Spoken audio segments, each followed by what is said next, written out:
When you were in medical school and in your training, what thoughts went through your mind about finding a spouse or a partner one day and maybe starting a family? I really never had thoughts about having a family or really a partner, especially in medical school. Maybe in residency that started to become more. I was very young too. I was 21 when I started medical school, so I think external to being a physician, I probably wouldn't have been thinking about getting married at that time. And then I met my husband, and he was very serious about getting married. And so we decided to get married, and very shortly after our wedding, we decided to have a kid. And as soon as we started trying, 4 weeks later, I was pregnant. So I was, I guess you have to be ready. When you're ready, you better really be ready. Well, great. Well, tell me a little bit about your husband and your son. So Drew and I actually knew each other in college. We worked in the same restaurant. We never dated. We were in the same friend group. And I went to medical school and then went to Rochester, New York for training. Drew is from New York, and he ended up moving back to Syracuse for a job. And he and I went to a concert together one weekend because we both happened to be in upstate New York now. And then the way I tell it is he never left my house. He was there, and so we started dating, and then within a year kind of we're deciding we wanted to get married. And then we both wanted a family, and so we decided to have Joe, and he's 8 months old now. Okay, so let's get into the details there, because the timing of getting pregnant and having a child, and then what the expectations were of your program at the time, that wasn't smooth sailing. No, it was difficult. I think, fortunately, I'm a planner and had talked to all the senior members of our department all men, about having a kid, and they were very supportive. None of them knew what to expect and were honest about that, but said they would support me however they needed to. And they all thought in their counseling that having a child in training would be easier than having a child in my first year of practice, mostly because the residency program has a lot more coverage than you have when you're an attending physician. There were some things we learned during the pregnancy about maternity leave policy and physical capabilities of pregnant women.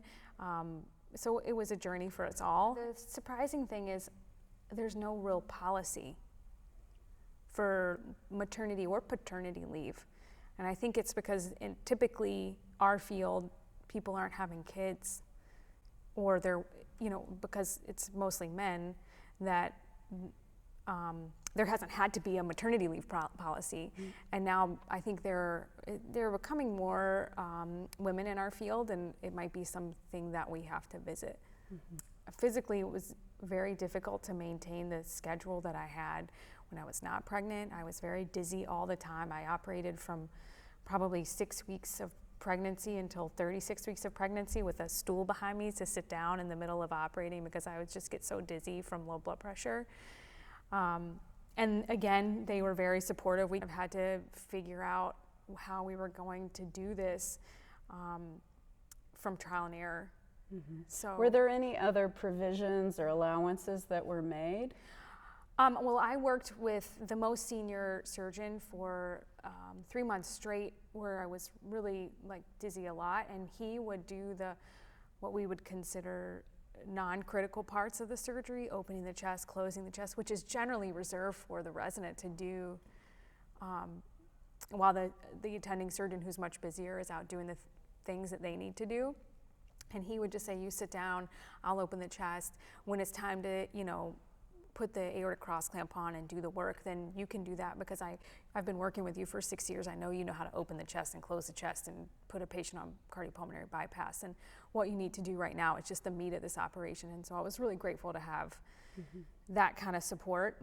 I had to really stop doing 2 heart surgeries a day, because I had a scare with preterm labor at 20 weeks pregnant, which is very early. So I think that kind of put everybody in a reality check. Like, we have to figure out something. And I'm sure other pregnant women might be able to do it, but for whatever reason, it was not working well physically with me. And it sounds like you had understanding people and Yes. superiors who Yes. helped make it work. Yeah. Take me a couple of years down the road, perhaps, when you were getting ready to do your boards. What I found out is that in your last year of training, you can't take more than 4 weeks off at a time. And so a 6-week maternity leave would violate that. So I had signed my contract for my new job when this was happening. And we found this out when I was 37 weeks pregnant. So we were trying to plan this maternity leave, finding this new information out. And I was like, I have to be able to start my job on time. I have to be able to take my boards on time because I've signed this contract with these people, because internally we had made this decision that it would be fine for me to take 6 weeks off or even 8 weeks off. I had met my criteria to graduate. So that was quite a learning experience, and I hope that anybody else in our training programs who were thinking about having a kid, they should know that. Okay, so there was a little sentence in there somewhere about your husband quitting his job. Yeah.